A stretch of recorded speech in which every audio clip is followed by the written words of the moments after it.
pussy. Alrighty, so hello everyone, this is General Sam, and I'm here to teach you guys how I make my cinematic intros. A lot of this has to do with console commands, and console commands are a big part of it, so this might not be very helpful for those of you on console, but hey, you might learn a little bit of something, and if you're doing this on PC, I'm hoping this will help out a lot. So when it comes to doing these cinematics, I usually try to, first and foremost, the whole idea behind it is that it gives a little bit of extra something to the video. I don't like these. The reason I made them is because whenever you see someone do a Let's Play, you just kind of dive in there and you don't know the context of the video. You don't really know what's going to be coming ahead. And so instead of doing like a little clip show of the funniest parts in that episode that's going to be happening, I try to kind of encompass the mood, the feel, what you're going to be seeing in that video in a short cinematic in the beginning. So that's my reasoning behind making them, but it also adds a little bit of production value. So when you go start about making them, these not only apply to Skyrim, but they also work with Fallout. They also work with Fallout New Vegas, or Fallout 3, Fallout New Vegas, Oblivion. They work with Skyrim, obviously. Any Bethesda game usually uses the console commands. My followers are just pushing me around and getting all my fucking way. Alright, so we're going to start out with the basics here. You're going to hit the tilde key, or if you're using one of those, what's it, the international keyboards? I don't know. It's whatever's next to the 1 button to the left of it and above tab. And it'll pop up your console. It might not have all this crap here because I've already used a bunch of console commands to do a time-lapse thing earlier. And so basically, the most important one that you're going to want to know is there's toggle Freecam, which just gives you the ability to separate from your body basically and become a moving camera and get whatever position you want wherever. And whenever you do this, you can also use third person. Position yourself wherever you want, hit toggle Freecam again, and you can see your body. So if you want to actually incorporate your character into the shot, you have to go into third person first, then toggle Freecam. Alright, so now if we get back into first person, non-toggle Freecam mode, and you type in toggle Freecam space 1, this will freeze everything. This is great for screenshots, this is great for some intros. It's snowing right now, so it's not, or this way it's not snowing. So it's not exactly the best for when it's snowing. But you can get some cool, certain things, if you want to add like a certain cinematic appeal, it can be kind of cool. For example, I'm doing, let's see, there we go, toggle Freecam 1. Yeah, so you can catch yourself doing action shots or something like that, get a nice screen cap for a thumbnail or something like that. So anyways, go back into first person, and now we're basically back to square one. So that's how you get your Freecam going on. But you might also notice that your stamina bar and everything is up whenever you're doing recordings. So what you're going to want to do is, instead of going into the settings and removing your HUD and turning down the opacity and everything, there's a console command called TM. It means toggle menus. When you do this, it'll get rid of all your user interface, including the console, so it will be hard to see. You'll have to close the console to get action going again, and you'll just have to remember that when you open up your console again, type TM and you'll be able to see everything. That will actually remove everything. Like I hit start just a second ago. You can't see any of the menus. Everything's gone. And while you're in your toggled Freecam mode, you might want to, you know, if you're doing some sort of drive-by or something like that, panning of any sorts, you're not going to want to have this fast-moving camera. Oftentimes you want to have slow cameras. In my cinematics especially, I have like these slow, meandering, kind of thoughtful shots is what I go for. I'm actually pretty calm whenever I'm not talking. Like if I'm just by myself, I'm a pretty calm dude. Just when I get around people, I get pretty animated. So to do this, you type in sucsm. I just call it sucsm because it sounds kind of sexual and funny. And you put in a value between anything, honestly, 1 through, I think you can go up to like 10,000 or something like that, or 1,000. 1 is extremely slow, And actually, you can actually do decimal point. I think you can do like 1.0 or 0.1, and yeah, it's barely moving. You can barely tell, but it actually becomes more apparent when you close down your field of view, which I'll go into later. But I think the standard move speed is 10, and you can actually, it's all relative to what your field of view is and what the scope is of whatever you're trying to work with. So if you're doing something that's just a standard 5 to 10 feet away from someone, I have to stick with 3. 3 is a good movement speed for cinematics. It's slow enough that it doesn't cut with the frame rates and everything. It looks good. But if you're doing, for example, a drawback from a landscape, you might want to have field of view 100. You can get this giant, you know, like it's inhuman speed. You can get an entire landscape in when you're ascending. So, but usually I hover around 4 or 3, something like that. And now I'm going to go into what I was talking about before with field of view. Actually, you know what I'm going to do? I'm going to skip to the weather really quick so I can get rid of all this fucking snow. I hate snow in this game. Alright, so weather is another thing that'll sometimes fight you when doing cinematics in Skyrim. And like it's fighting me now. I'm trying to make this fucking video and it's bothering me. And basically what you do is, I think it's toggle weather. Is it TW? Hold on, I made one earlier. There we go. I figured it out. Alright, so now it's all clear and stuff again, even though I changed it before. It'll get all crappy in about 5 minutes. Anyways, I found out it's SW. Switch weather, I guess is what it stands for. And if you go to the Wikia, I think this is the best one, the Elder Scrolls Wiki, the wikia.com. That one's probably the best one. UESP Wiki was great for, I think, Oblivion. It was pretty good. I think it was better for Oblivion than it was for Skyrim. I feel like the Elder Scrolls Wiki kind of came in and swooped down and took the mantle from them when it came to Skyrim. So I prefer to use this. There's a lot more information on here, and you can get all these different weather types, and you can put them in. You put in this little base ID here, and you can change the weather to whatever you want to fit whatever cinematic feel you're trying to get. For example, I can do the Sovngarde Dark. That's 10FEF8. 10FEF8, so that's switch weather 10FEF8. And lo and behold, nothing happened. Why is that? Let's try it again. Boom, boom, boom.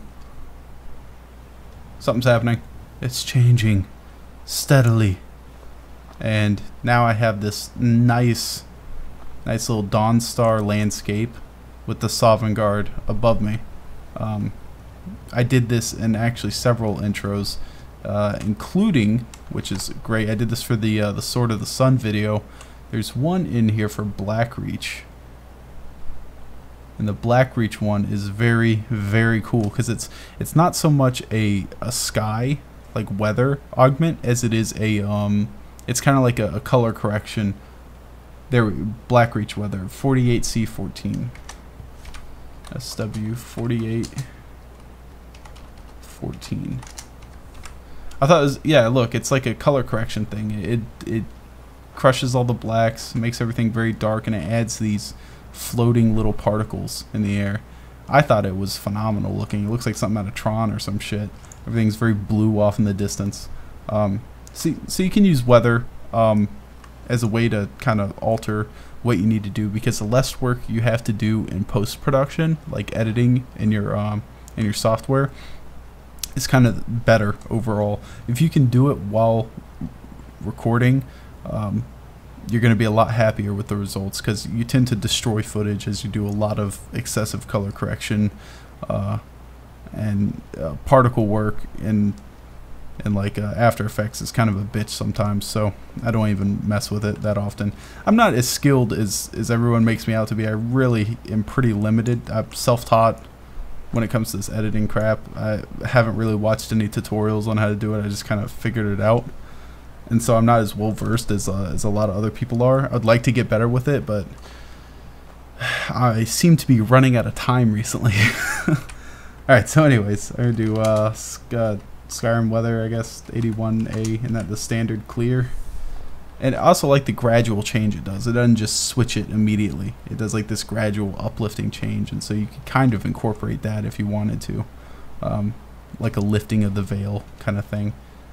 Sun starts coming back out, slowly removing all that blue saturation. Looks pretty damn cool. Okay, now I want to talk about field of view. Field of view is pretty damn important, I think. It kind of separates something. It's pleasing on the eye. I'll just say that if the right field of view is used, it's very pleasing on the eye. You can use it to kind of get the idea across that you're trying to capture. And oftentimes people stick with the standard field of view, and it kind of doesn't work as well as it could. Usually when I'm working with individual people, if you want to get a very personal look, you know, you have to get up pretty damn close to Serana. But if you use a lower field of view, the standard, by the way, I think is 70. I don't like the standard. It kind of hurts my eyes. Feels like I'm looking through goggles. So I use 88 just because I can hit 8 twice and not like I don't have to use 85 or something like that. So I usually lower it down to 40 or sometimes even 30 to get really nice. Let me close down my camera speed here. I'll use 3. Yeah. So you can get really nice close-ups on someone. And I'm actually going to do... Here we go. I use my slow time mod, which I'll put that in the description, by the way, and I'll show you how it works later. And you can get very close up on someone, close-ups on anything actually. I mean, but the lower field of view, I think, adds a more personal touch to whatever you're viewing at. So it's great for people, but it is not good for landscapes. You'll see that doing a landscape with it, it's just not. It doesn't capture the whole. I don't know. There's a certain worldliness to having a wide field of view, a wide panoramic look at an environment. I'm not one of those people that likes this closed field of view while looking at a landscape. So I'm just gonna go in with some. I'm gonna go inside this cave in here and explain the rest of the whole field of view thing. But generally, I have a rule, and that rule is if you're using or if you're taking screenshots, videos, or whatever of something personal, like a face, a certain item, or something like that, then use a low field of view. If you're doing a landscape, wide field of view, or if you're inside, wide field of view. Okay, so we're inside now, the Dawnstar Sanctuary, which I don't think I've finished the mission for it yet. I don't know. But inside, you have these closed like corridors, right? And when you're inside a place like this, I guess, say if you put your field of view at 50, it adds a very claustrophobic look to the game. Very claustrophobic, which you can use to your advantage. I mean, you can use that all you want if that's what you want to pull across. I mean, many unconventional filming techniques are used all the time. I mean, people, if you guys have ever heard of the rule of thirds, where you're supposed to put, here, let me go back here. You're supposed to put basically whatever subject you're looking at in one of the thirds of your screen. If you cut your screen into thirds, over here to the left, over here to the right, you know, putting them in the center just isn't as pleasing to the eye as it is having a little bit off center. But if they're walking a certain direction, like Serana was, or for example, if I put her here, let me slow down time, and she's looking into the rest of the frame, then that's a conventional, that's how you're supposed to do it. That's like it's pleasing to the eye because they have viewing room. It's what's called viewing room. But if you switch it and put them in the third of the frame this way, and they're looking out into this non-viewable space, it's for some reason it's not pleasing to the eye. It's something about it. Your mind just doesn't fucking like it for no reason. It's unconventional, but you can put that to good use. There's some filmmakers out there that just like bothering people by making uncomfortable visuals. If you want to be one of those people, then be one of those people. It has to be used right, or else it looks like crappy camera work. But you know, I prefer to stick with the soothing approach. I think it looks very clean to have person in the thirds looking into a space that you can see. I don't know. I'm just one of those guys. I have a very odd thing with having perfect symmetry. Like, I'll take several shots over and over again, because sometimes I do want a shot where they're in the middle of the screen, and I'll do it until they're fucking smack dab in the middle of the screen. It bothers me if they're just a little bit off. If you're not doing the thirds thing, make sure it's dead center. For some reason, that just bothers me. Anyways, back to what I was doing with the field of view thing before I even started fucking around with the rule of thirds. Alright, so we're inside a location, right? I have my field of view at 50 right now. It just feels claustrophobic. I feel closed in this space. And so if there's a corridor, if there's an indoor space, I like viewing it. So I'll usually put my field of view probably in the 90s. You know, you get this wide open, you see everything as you go through. These corridors are now visible. It's a visible space, and it kind of gives you more detail to look at. I think it's more pleasing on the eye, and it kind of, I don't know, you get a sense of the space.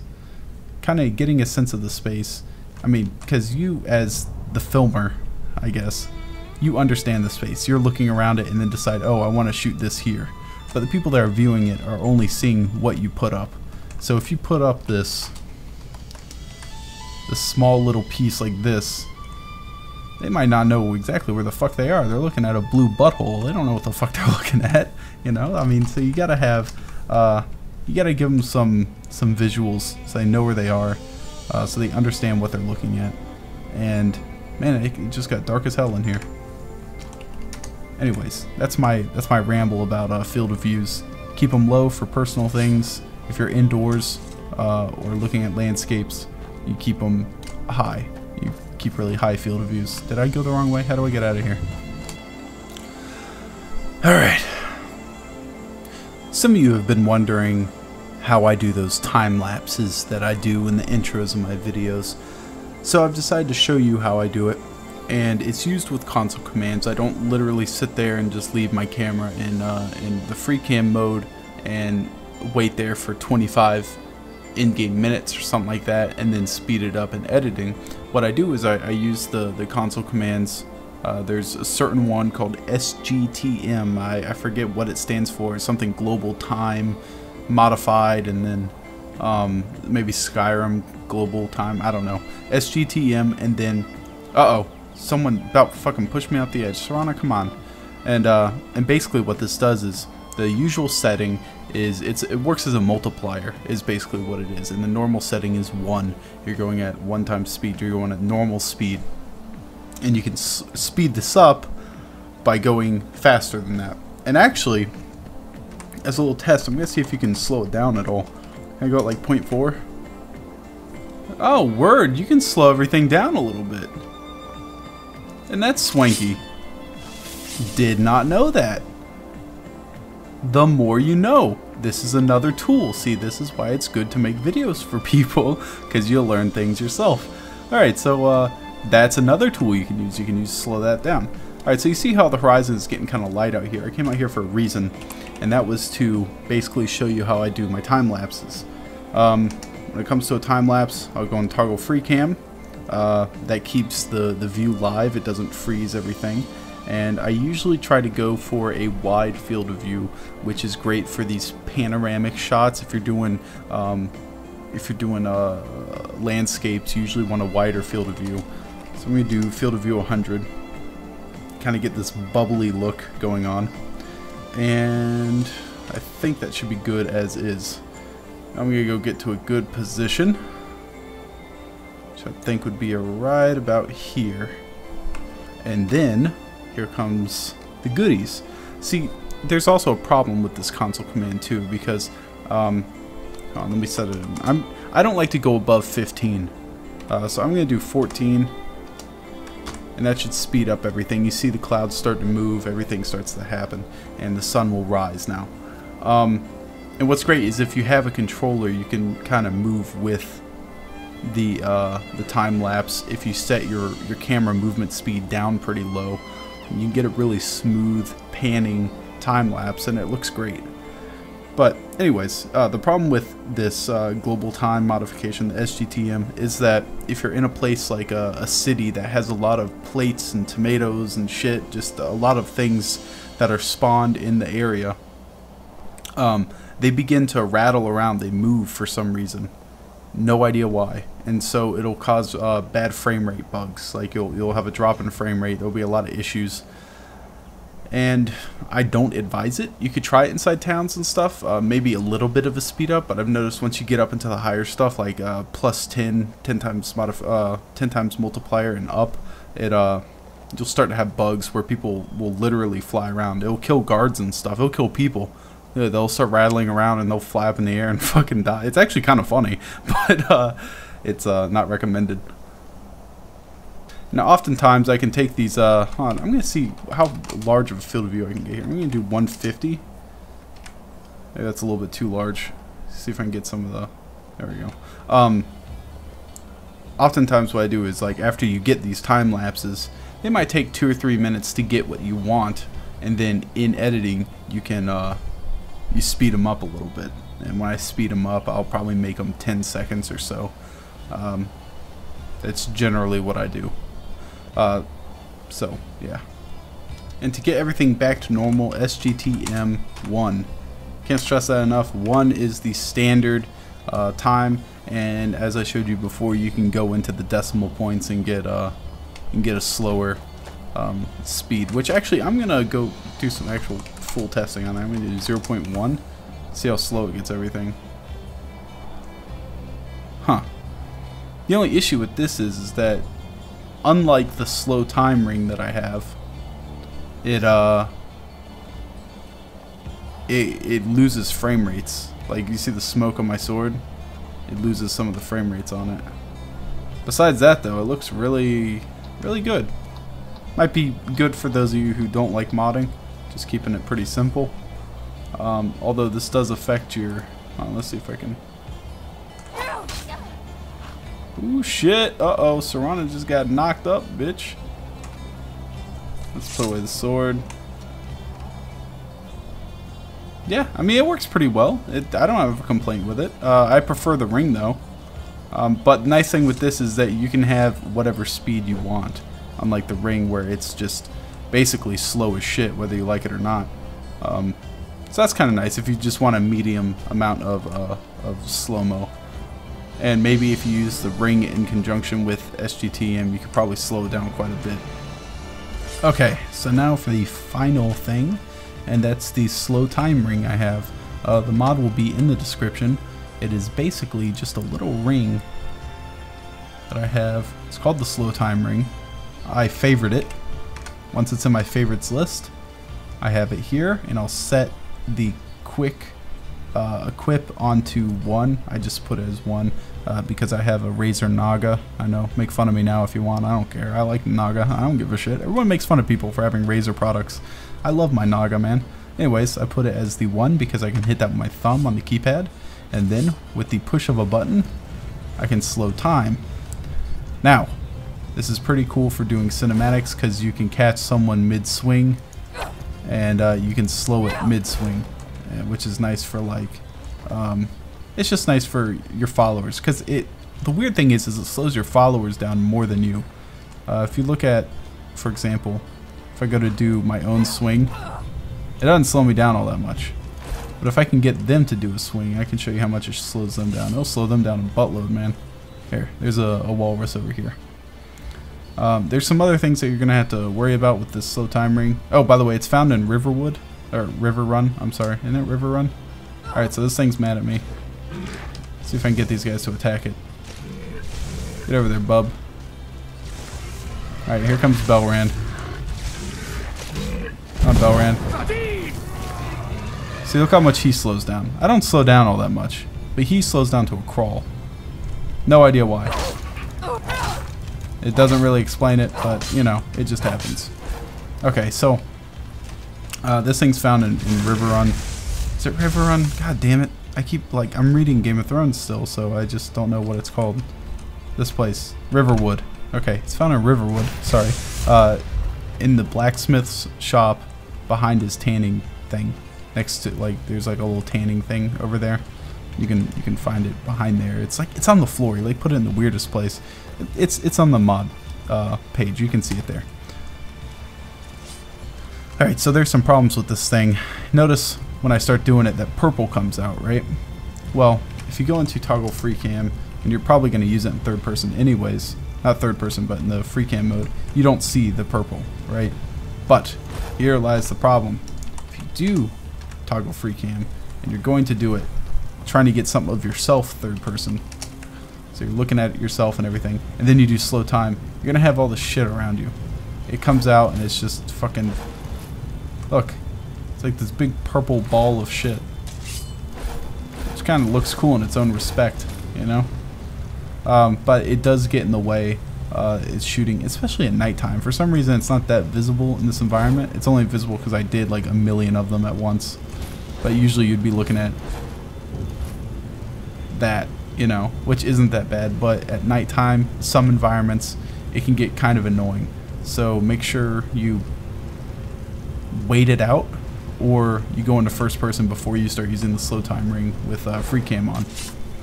And I think that's about all that I have for you, cinematic wise. I don't spawn NPCs, I don't command NPCs, so that's not really my forte, but I do a lot of scenic shots. That's usually what I go into. I showed you guys Freecam, camera speed, field of view, and when to use it, how to use it, the slow time ring, how to speed up time to do time lapses, and apparently slow down time too with console commands, how to toggle the menu, and do weather. Did I already say weather? I think I said weather already. So hope that helps you guys out. And I noticed a couple of you have started making Skyrim videos, which is sweet. So I hope this helps you guys out. You know, I don't want to be that guy that, hey, I've come up with my own way and I'll never teach anyone. Yeah. And, you know, so use this all you want, man. Start making them.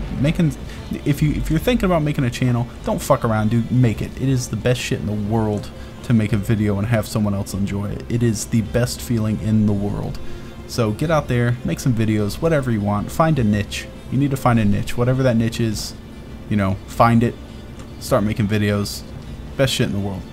Alright, see ya.